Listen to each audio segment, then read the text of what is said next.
Les refus s'enchaînent pour Gaston Floss. La direction de la réglementation et du contrôle de la légalité lui a notifié ce matin le rejet de sa liste Amuitair Anupap était, selon Tahiti Info, énième coup dur pour le président du parti Orange qui refuse tout de même de lâcher prise. Les détails avec Stéphane Ratino.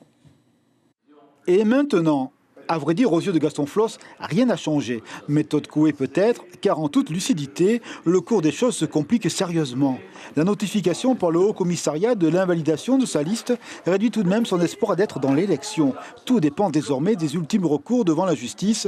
Ce matin, le tribunal de première instance a examiné le refus de la ville de Papeete de l'inscrire sur la liste électorale. On doit se référer au code électoral et au code civil exclusivement. Monsieur Floss ne demande aucune faveur. Il demande simplement à pouvoir exercer un droit qui est reconnu à 100% des citoyens de ce pays et de la République française. L'inscription sur une liste électorale est obligatoire. Ils sont obligés de m'inscrire. Alors où ils vont m'inscrire? À Mongareva, à Riquetera ou bien à Nukuhima? Au-delà de la boutade, Papeete reste quand même l'objectif de Gaston Floss. Son agenda de campagne n'a pas changé, mais par cette séquence politique, quelle qu'en soit la conclusion, le leader Orange dessine un récit politique qu'il répète à satiété, son exclusion programmée du jeu politique polynésien. On veut faire vraiment la guerre à Gaston Floss, on veut l'exclure complètement de la vie politique de ce pays, ça c'est certain. Et maintenant, outre la décision du tribunal d'instance attendue lundi, Gaston Floss a saisi le juge administratif pour contester la décision du Haut Commissariat. Floss et Papeete, le feuilleton continue. Et aujourd'hui, comment Gaston Floss pourra-t-il se retourner? C'est une question que je vais poser à Semir Alouardi. Bonsoir. Bonsoir. Merci d'être avec nous ce soir. Alors, en parallèle de la décision du tribunal administratif, il y a aussi celle du tribunal de première instance qui est attendue lundi après-midi. Dans le cas où elle serait négative, Gaston Floss se pourvoira en cassation, évidemment. Si cela est négatif, qu'adviendra-t-il de la carrière politique de Gaston Floss? Ah, mais elle ne s'arrêtera pas. Un homme politique ne s'arrête pas juste aux dernières élections. D'abord, un homme politique ne s'arrête pas. Deuxièmement, Gaston Floss sait très bien qu'il y a un rapport affectif très important en politique française et que le Taoïra, c'est essentiellement Gaston Floss. Et donc, il a intérêt, combien même il ne sera pas candidat, jusqu'au dernier moment de se montrer pour maintenir justement ce flux affectif en faveur du Taoïra. Mais dans le cas où sa liste, où il ne pourra pas se présenter, est-ce que le parti Orange continuera à vivre? Alors, normalement, oui. Vous savez qu'il avait déjà fait ça, c'est-à-dire rester le plus longtemps possible à la tête de la liste et puis, au dernier moment, se retirer, ce qu'il avait fait pour les territoriales. Ça permettait de maintenir un flou entre qui est candidat. En tout cas, c'est toujours Floss qui est à la tête du Taoïra. C'est cette impression qu'il veut donner et qu'il arrive à donner. C'est ce qui est arrivé au territorial de 2018, voilà. Par exemple. Alors, 125 listes ont été enregistrées à la DRCL. Est-ce qu'il y en a plus ou moins que 2014? Alors, moi, je dirais, je n'ai pas encore tout le nombre sous les yeux, mais je dirais que la particularité ici, c'est d'abord qu'on n'est pas comme dans les élections territoriales, mais surtout qu'il y a un mélange dans les listes. Il y a des Taoïra qui sont dans les listes Tavini, des Tavini qui sont dans les listes Taoïra, etc. Et donc, on se retrouve ici avec un clivage peu visible par rapport à ce qui se faisait auparavant. Et est-ce qu'on peut dire qu'il y a un lien entre les élections territoriales de 2018 et les municipales de mars 2020? Ah oui, alors là, vraiment oui. Pourquoi? Parce que le Tapura n'avait pas assez de tomité et donc ils ont préféré, pour les territoriales de 2018, s'appuyer sur les maires. Et donc la plupart des maires des grandes communes se sont présentés sur la liste du Tapura et les maires, eux, avaient intérêt à se présenter sur cette liste Tapura parce qu'ils allaient tester leur popularité. Et alors, on peut dire que sur 18 maires, les 18 maires sont arrivés premiers à cette élection territoriale, ce qui leur donnait quand même une très très bonne indication sur ce qui allait se passer 2 ans plus tard. Voilà. Donc c'est pour ça que tout le monde a joué le jeu.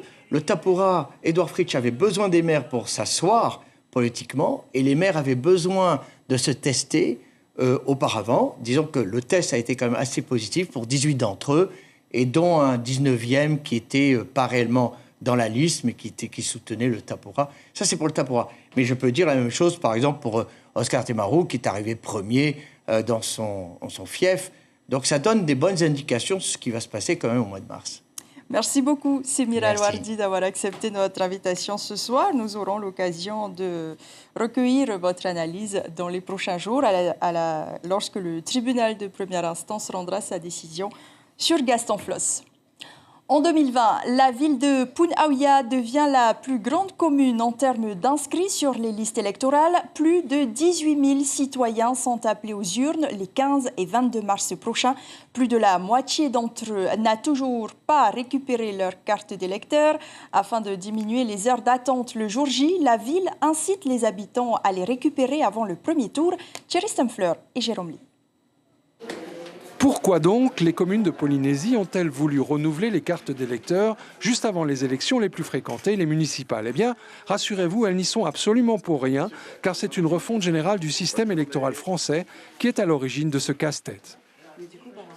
Alors, il faut savoir que nous avons une nouvelle réforme depuis le 1er janvier 2019, donc c'est national. Et depuis les européennes dernières, nous avons dû donc faire de nouvelles cartes et c'est pour ça qu'on se retrouve avec de nouvelles cartes. Actuellement, il nous reste approximativement 11 100 cartes électorales à retirer. Sur 18 000 ? Sur 18 000. Donc ça veut dire que la plupart des cartes sont encore là et que ça va être un gros embouteillage le jour de l'élection ? Voilà, c'est pour cela qu'on invite donc les citoyens à venir retirer leurs cartes électorales. Et à Punaouia, comme ailleurs, il vaudrait mieux que de nombreux électeurs aient la bonne idée de passer récupérer leurs cartes avant le premier tour.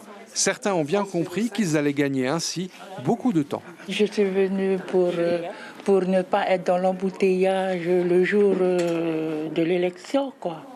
Alors, comme aujourd'hui, il n'y a personne pour venir, ça passe rapidement pour venir récupérer ma carte d'élection. Moi, je ne veux pas faire la queue à la fin du mois. Alors, comme je viens de payer mes charges, alors je profite en même temps. Ça tombe bien, quoi. Voilà, ça tombe bien en même temps, oui. Tu as un truc pour voter à une heure où il n'y a pas trop de monde, justement ? En principe, vers les 9h, il n'y a pas trop de monde. Il ne faut pas venir à 11h, quoi, c'est tout. Les bureaux de la mairie de Punaouia seront donc également ouverts ces 3 prochains samedis matins, en plus des heures habituelles du lundi au vendredi. Il reste donc 13 jours pour distribuer 11 000 cartes. Sinon, l'attente le dimanche du premier tour risque d'être longue, notamment dans une commune où la bataille intense pour le poste de Tavana pourrait bien mobiliser de très nombreux électeurs. Et parmi ces électeurs, des jeunes ou des nouveaux inscrits, un corps électoral souvent difficile à séduire par les temps qui courent. Ceux rencontrés par Caroline Fary et Sandro Lee, en tous les cas, comptent bien utiliser ce droit à regarder. En tant que citoyen, on a le devoir et le droit de voter quand même. Qu'est-ce qui t'intéresse justement dans le fait de voter ?